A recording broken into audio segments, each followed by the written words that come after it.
समस्त praise the Lord. आसतु आज जीवंत प्रतिज्ञायुक्त वाक्य आम देखिजा माथ्यू 8 तार 11-12।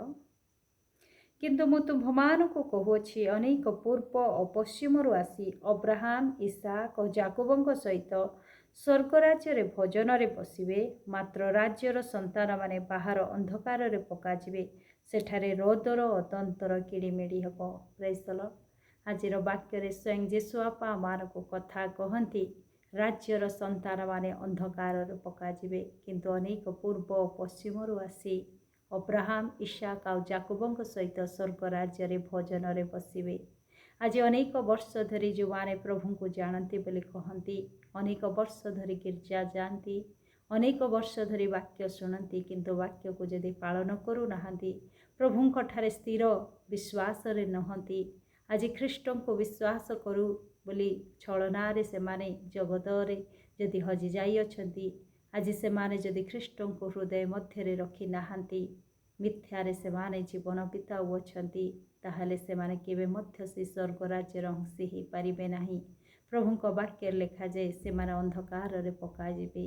आज परमेश्वर वाक्य कहे जीवन शेष पर्यंत जो माने धैर्य धरती आ परमेश्वर ठार विश्वास रखती से माने अनंत जीवन अधिकारी हेबे। किंतु जो माने आज नियम अनुसार रीति रिवाज अनुसार प्रभु को ग्रहण करी अधा बाटरू जदि फेरी जाई अछंती, से जगतर से रंगरसरे अभिलाषरे निजको हजाई दे अछंती, विश्वास रे स्थिर नाहांती, से माने से रोदन अतंतर किड़िमिड़ी स्थान रे पकाई दियाजिबे बोली प्रभु का वाक्य लिखा जाए। किंतु अनेक लोक आज विजाति माने प्रभु ठारे फेरुअछंती, से माने पूर्वरु प्रभु को जानी नथिले, चिन्हि नथिले, किंतु सत्य परमेश्वर परिचय जेतेबेले पाई अछंती, से माने विश्वास रे दृढ़ीभूत होई अछंती। आ से माने पूर्व पश्चिम रु आसी प्रभुंक ठारे बा से स्वर्ग राज्य रे अब्राहम इसाक आउ जाकोबଙ୍କ सहित भोजन रे बसिबे बोली प्रभुंक वाक्य लिखा जाए।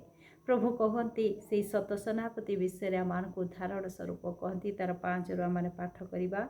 से कफरनाहुम प्रवेश करते जड़े सत सेनापति ताहांक निकटू आसी विनती करी कहिले, हे प्रभु मोहर दास पक्षाघात रोगरे अतिशय जंत्रणा पाई गृह सज्जागत अच्छी। से ताहा कहले, मु जाई ताहाको आरोग्य करिबी। किंतु सत सेनापति उत्तर देले, प्रभु आपण जे मो घरे पाद पकाइबे मो एपरि योग्य नुहे, किंतु केवल पदे आज्ञा करंतु मोहर दास सुस्थ हब। कारण मो पराधीन मनुष्य हेले सुधा मोहर अधीन रे से सैन्य माने अछंती। मो जन को जाओ कहिले से जाए, अन्य को आस कहिले से आसे, पुणी मोहर दास को यह कर कहिले से ताहा करे। Praise the Lord. आज सत सेनापति प्रभु को से विश्वास करुअछंती, आ प्रभुंक विषय को जेतेबेले से शुणी अछंती, आ परमेश्वर कफरनाहुम को आसुअछंती बा प्रभु जीशु कफरनाहुम को आसुअछंती, से सेठारे पहुँची आपणा दास निमंते विनती करी कहुअछंती, हे प्रभु मोहर दास पक्षाघात रोगरे पीड़ित होइअछि, आपण ताको सुस्थ करंतु। आ जीशु आपा से कहुअछंती, मु जाई ताको आरोग्य करिबी, मु ता पाखको जाई आरोग्य करिबी। किंतु आज सत सेनापति अति नम्र भावरे जड़े सत सेनापति हेले सुधा निजको संपूर्ण न्यून करी से कथा कहती। से कहउछंती, हे प्रभु आपण जे मो घरे पाद पकाइबे मो एपरि योग्य नुहे, किंतु केवल पदे आज्ञा करंतु मोहर दास सुस्थ हब। से सत सेनापति ए प्रकार पदरे थिले। से कहउछंती, मु जड़े पराधीन मनुष्य हेले सुधा आउ अनेक मो अधीन रे रही अछंती। पराधीनर अर्थ मु जड़े विजाति हेले सुधा मोर अधीन अनेक सैन्य माने रही अछंती। मु जन को जाओ कहले से जाए, आस कहले से आसे, तो किंतु से प्रभु ठारे निजको नम्र करुअछंती। आ प्रभु को कहउछंती, प्रभु आपण जे मो गृह को आसीबे एपरि योग्य मो नुहे, निजको संपूर्ण न्यून करुछंती, नम्र करुअछंती। एते बड़ विश्वास ताक हृदय मध्य से प्रभु प्रति रखी अछंती। तो परमेश्वर वाक्य लिखा जे जीशु यह शुणी चमत्कृत हो पछरे आसुथिबा लोक मान कहिले, मु तुम्भ मानकु सत्य कहूअछि इस्राएल मध्य काहारी ठारे एडे बड़ विश्वास पाई नाही। Praise the Lord.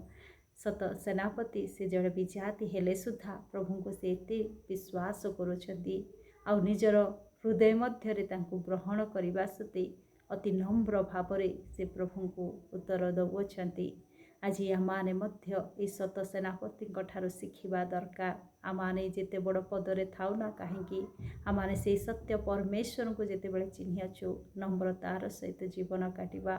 ଆଜି ଆମମାନଙ୍କର ବିଶ୍ୱାସ ପ୍ରଭୁଙ୍କ ଦୃଷ୍ଟିରେ ସନ୍ତୁଷ୍ଟଜନକ ହେବା ଆବଶ୍ୟକ।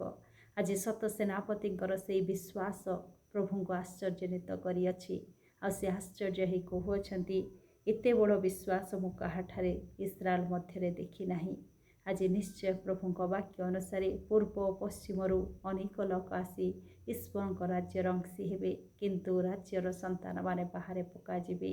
ଆଜି ଯେଉଁମାନେ ପରମେଶ୍ୱରଙ୍କୁ ଜାଣନ୍ତି ବୋଲି କହନ୍ତି, କିନ୍ତୁ ପରମେଶ୍ୱରଙ୍କ ଠାରେ ସେମାନେ ନାହାନ୍ତି, ଜଗତରେ ହଜିଯାଇ ଅଛନ୍ତି। ଆଜି ଅସତ୍ୟ ଜୀବନ କାଟୁଅଛନ୍ତି, ଦୁଷ୍ଟତାର ଜୀବନ କାଟୁଅଛନ୍ତି। ଆଜି ବାକ୍ୟ ଶୁଣି ମଧ୍ୟ ସେମାନେ ପରମେଶ୍ୱରଙ୍କ ବାକ୍ୟକୁ ଯଦି ପାଳନ କରୁନାହାନ୍ତି, ବାକ୍ୟ ବିରୁଦ୍ଧରେ ଜୀବନ କାଟୁଅଛନ୍ତି, ସେମାନେ କେବେ ମଧ୍ୟ ସେ ଅନନ୍ତ ରାଜ୍ୟର ଅଂଶୀ ହୋଇପାରିବେ ନାହିଁ। ତେଣୁ ଦିନ ଥାଉଣା ମାନେ ଜାଗ୍ରତ ହେବା। ପ୍ରଭୁଙ୍କ ଠାରେ ଯଦି ବିଶ୍ୱାସ କରିଅଛୁ, ସତ୍ୟ ଭାବରେ ବିଶ୍ୱାସ କରିବା, ସେ ତ୍ରାଣକର୍ତ୍ତାଙ୍କୁ ଆପଣା ହୃଦୟରେ ରଖିବା। ପ୍ରଭୁଙ୍କ ବାକ୍ୟ ଅନୁସାରେ ଜୀବନ କାଟୁ କାଟୁ ଆମମାନେ ବିଶ୍ୱାସରେ ଦୃଢ଼ୀଭୂତ ହେବା। ପ୍ରଭୁଙ୍କ ଠାରେ ଆମମାନେ ନିଜକୁ ସମ୍ପୂର୍ଣ୍ଣ ସମର୍ପିତ କରିବା। ଆମମାନଙ୍କର ବିଶ୍ୱାସକୁ ଦିନକୁ ଦିନ ବଢ଼ାଇବା। ପ୍ରଭୁ ଆମମାନଙ୍କ ଠାରୁ ଏହା ହିଁ ଚାହାନ୍ତି। ଆମମାନେ ଅତି ପବିତ୍ରତାର ସହିତ, ନମ୍ରତାର ସହିତ, ବିଶ୍ୱାସରେ ଦୃଢ଼ ହୋଇ ଆମମାନେ ଜୀବନ କାଟୁ। ପ୍ରଭୁଙ୍କ ବାକ୍ୟରେ ଲେଖାଯାଇ ଧାର୍ମିକ ବ୍ୟକ୍ତି ବିଶ୍ୱାସ ଦ୍ୱାରା ବଞ୍ଚିବ। ଆଜି ଆମମାନେ ପ୍ରତି ମୁହୂର୍ତ୍ତରେ ପ୍ରଭୁଙ୍କ ଠାରେ ବିଶ୍ୱାସରେ ଦୃଢ଼ୀଭୂତ ହୋଇ ଜୀବନ କାଟିବା। ନିଶ୍ଚୟ ଆମମାନେ ସେ ଅନନ୍ତ ରାଜ୍ୟର ଅଂଶୀ ହେବା। ପ୍ରଭୁ ଏ ବାକ୍ୟ ଦେଇ ମୋତେ ଆପଣଙ୍କୁ ଆଶୀର୍ବାଦ କରନ୍ତୁ। ଆମେନ୍।